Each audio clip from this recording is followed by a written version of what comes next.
You're listening to Subsound Radio. We bring you streaming and live broadcasting from the capital. This is the Ep1 podcast.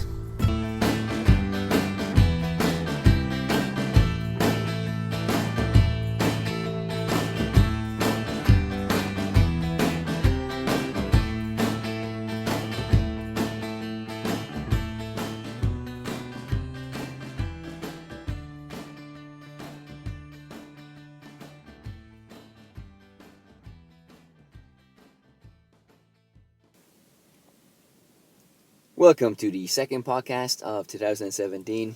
We said we'd be back a week later. We lied, but here we are. Maria. Hello. How are you doing? Kind of preempted me saying your name there. But fortunately, that came in just after I said your name. So it worked out. We will be talking about the frustrations of making a video, the barriers you have to overcome in this podcast. And also, we went on a little trip on a Russian mountain roller coaster. Shooting zombies and looking at whales in the deep blue sea. Have we lost the plot, or did we go to the virtual reality emporium or whatever it's called in Madrid for someone's birthday? And somebody being Maria, of course. So, happy birthday. Thank you, Mr. President. Happy birthday to you. Coming out of a cake as well. No, I'm wearing a dress and a blonde wig, and your wife is sitting next to you looking very uncomfortable, Mr. Kennedy. So, this is the part 1 preamble. We're going to take a break now, of course, as usual. So, welcome back to the podcast. We'll see you momentarily to discuss those two things.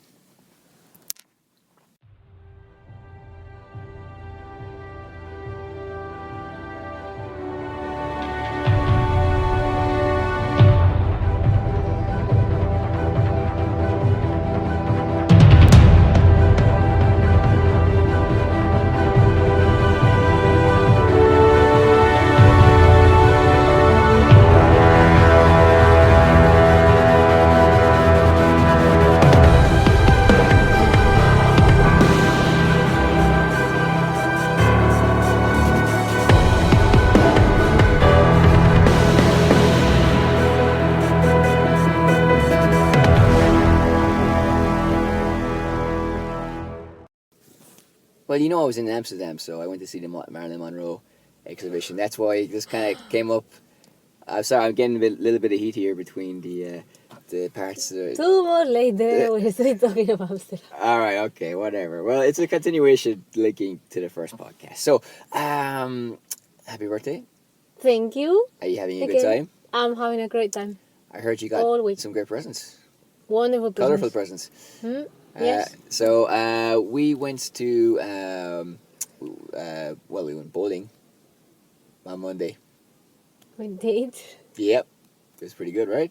Yes, it was great. Especially since I won all those times. And then today, virtual reality. So we started off with a little introduction with Gabrielle, and I can't remember the other guy's name, but they're both very nice people. It's a really cool place in the center of Madrid near Conde Duque. Like in Arguez area, not Arguez, it's the Arguez area of Madrid. So yeah, we started out. Well, you started out. You had the first go at the whole virtual reality thing. Well, after we were introduced, we did some movements, looking at a whale flying over or swimming over our heads. We kind of went into the main events. We played the Formula 1, racing against each other, kind of like a simulator. Anything to say about that? Dodgy mechanics. I think somebody was fiddling with my brakes, which was quite fun. I've never done virtual reality before. Apparently, it's a huge thing in America, and it's coming very slowly to Europe. They mentioned that they're always adding new games, but it takes a long time for them to come sometimes. So yeah, I think it's an experience you can repeat over and over again and go back and try new things. You were touching jellyfish, which is kind of cool because you can't really do that in real life, or it's not very wise. Was there a virtual peeing on you for touching the jellyfish? No, fortunately. You escaped that. Yeah, I escaped that part. What was it like for you to walk around the virtual landscape? It was really nice, very, very relaxing. Lots of fish and animals.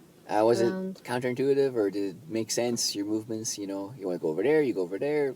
To a point, well, you have to walk within the area. It's marked in green, and if if you walk any farther, it's not very safe for you because obviously you're in real life. There's boundaries. There's boundaries, exactly. Yes. Though there are people on hand to nudge you in the right direction. Yes, that's true. Though I was prompted to shake you while you're in the virtual reality world.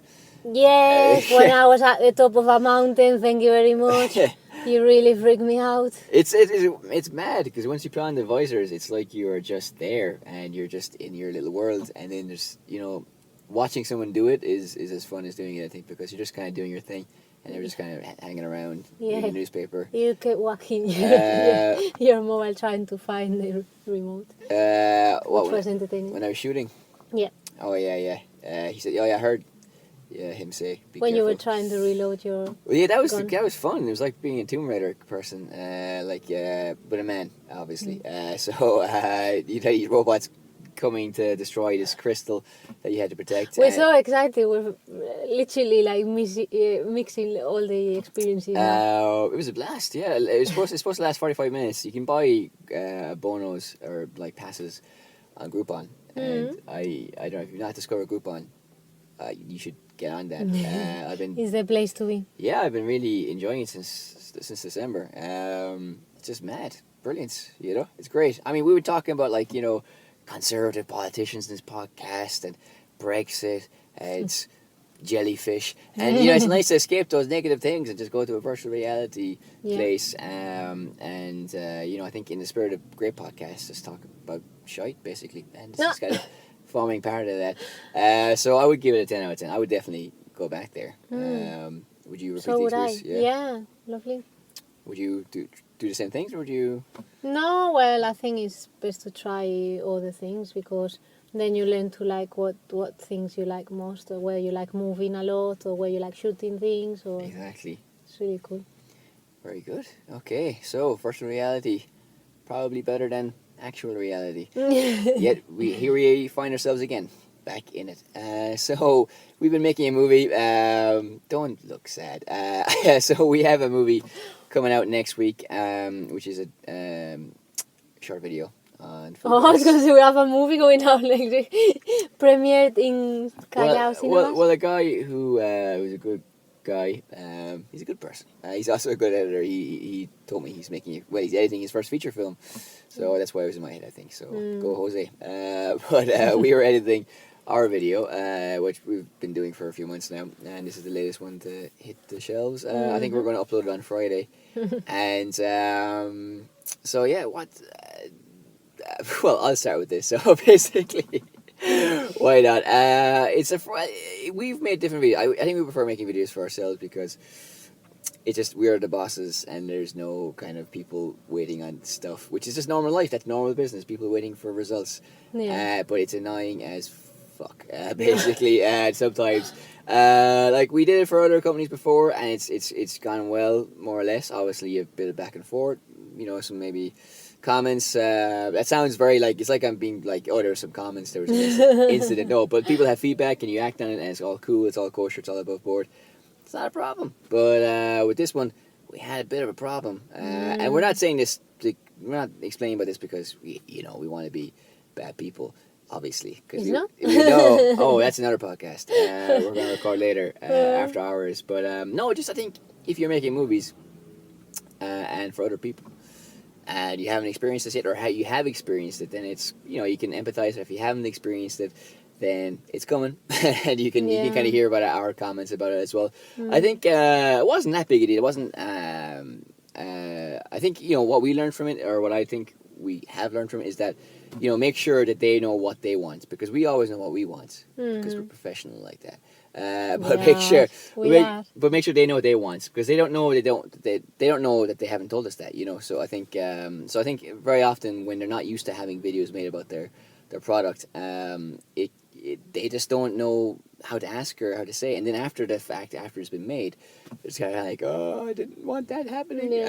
Which is sometimes we have room to maneuver, other times not so much. But different situations, like a lot of these places, because we do a lot of charity work, again, because we're cool like that. Even if we say so ourselves. Well, they're very busy and they're probably understaffed. So obviously it's not their priority for the video and to kind of accommodate us fully, which is fine. I totally get that. But again, we filmed this particular video kind of like, okay, they didn't know we were coming. Well, they knew we were coming, but they weren't exactly prepared. And then it was all kind of rough and tumble, and we're trying to give them directions while we're shooting, and they weren't following them.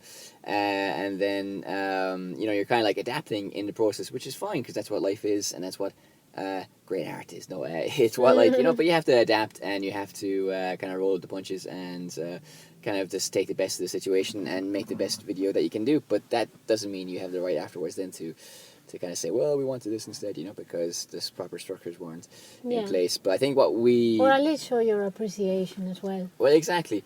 But I think, make us happy. I think the important thing is just to back yourself, to stick to your guns and go, well, actually, no, this is our part of it. This is our part of the deal. And this is what we want to do. This is our vision for the video, and I think in this instance that we are correct, and we're gonna stay in that position. Stick to your guns. Stick to your guns. I think that's very important, because you get people kind of kicking and screaming and roaring, and that's just on a good day. And I think you just have to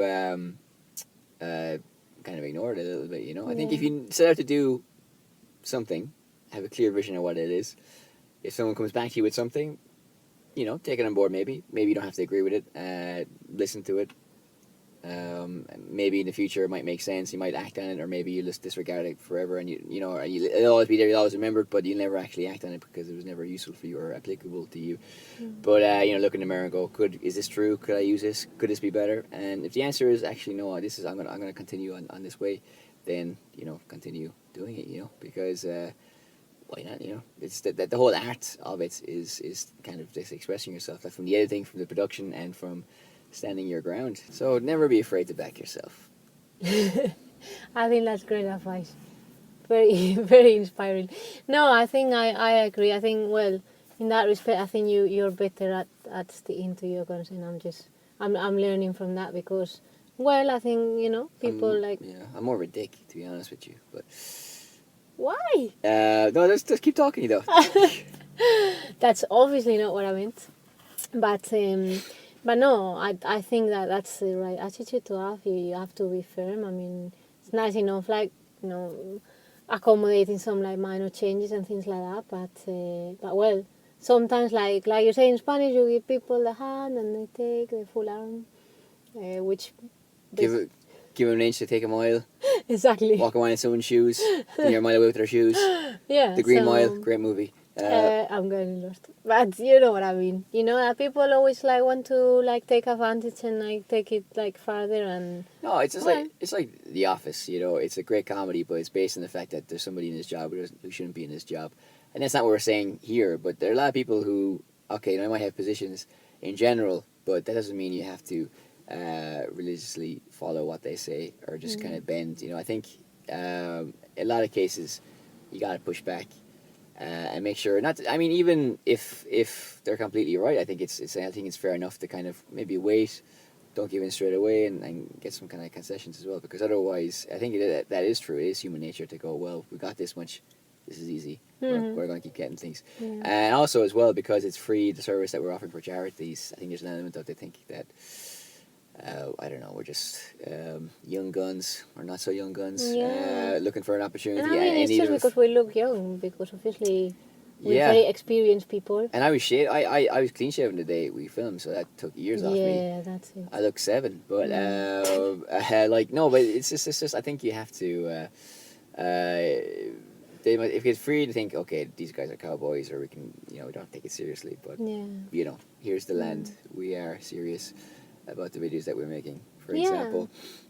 We're great, and no, it's true. Well, yeah, we are, but no, it's just I had a lot of experiences of bad bosses who were just up their own hole, and just didn't know what they were doing, and just pontificating from the pulpit. And if you ever said anything to them, it'd just be how dare you, for example. But I think it has to come a point where you realize who you are. And that comes in different stages, because when you're kind of younger, 18 or 24, in that age group, 18 or 24. or 19, 20, 21, 22, 23, they're just wasted years. But no, you kind of like, who am I? But then, like, in a professional sense, I think the professional who am I comes later, because you have more experience, and you have kind of, well, I had these positive things, negative things, and I think this is what I stand for from a professional standpoint. And that is a part of who we are as fully rounded people as well. So, I mean, if somebody, on the school ground, playground, if somebody takes something from you, you're not going to let them do it. So why should you let that happen in office environments or work environments? Because there's a lot of conflict, which is normal and healthy and natural in business arrangements, either inside an office or when there's like freelancing involved or whatever. A lot of people aren't capable or aren't equipped to kind of push back and kind of get kind of stressed by it. But I think, it's the way it is. And I think if you, pick your battles, obviously. Don't be going around fighting everybody for no reason. Exactly. But I think if you want to do something and you really believe it's the right thing to do, it could be a minor thing, not like some huge Dalai Lama thing, then you should still follow through in it, because a lot of people in management positions don't always know best, and I think it's healthy for everybody if they kind of are reminded of that every so often, even if they don't see it, if they don't ever eventually agree, but they have to concede or whatever. I think everybody's a winner in that case. So it's a jungle out there. Don't be afraid to be a puma. Very inspiring advice from personal experience, pop psychology. But sometimes you just get pissed off. Mm-hmm. And we are kind of, to be honest with you. Kind of, yes. We're getting over it after this little bit of a virtual reality. Yeah. But just it's a bad day at the office. Yeah. But video is next week. And just check our channels. It's going to be there. So after all that bitching, part 3.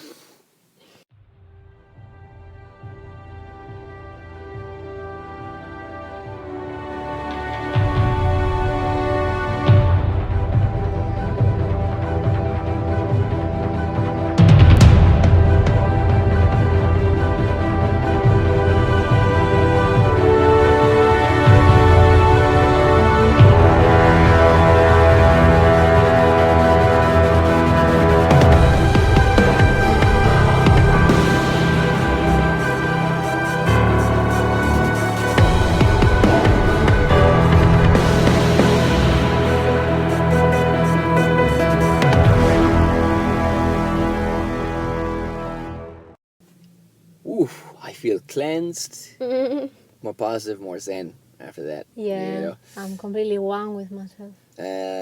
So join us next week for the next podcast, which could be in March. Who knows? With our track record. Speaking about being professional, we screwed the pooch in that one. Just make it more exciting. We never know. You never know when we're gonna pop up. Exactly. Could be 6 minutes, 6 days, or 6 months. But we have a couple days of February. Oh, Valentine's Day is on. Oh, wow.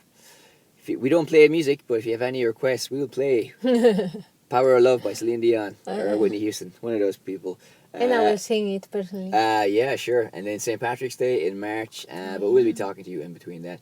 And of course, there's the summer, and then there's Christmas again. And then the rest of your life. And then February again. It keeps happening. So, well, after all that shite and all the virtual reality, this is the second podcast of 2017.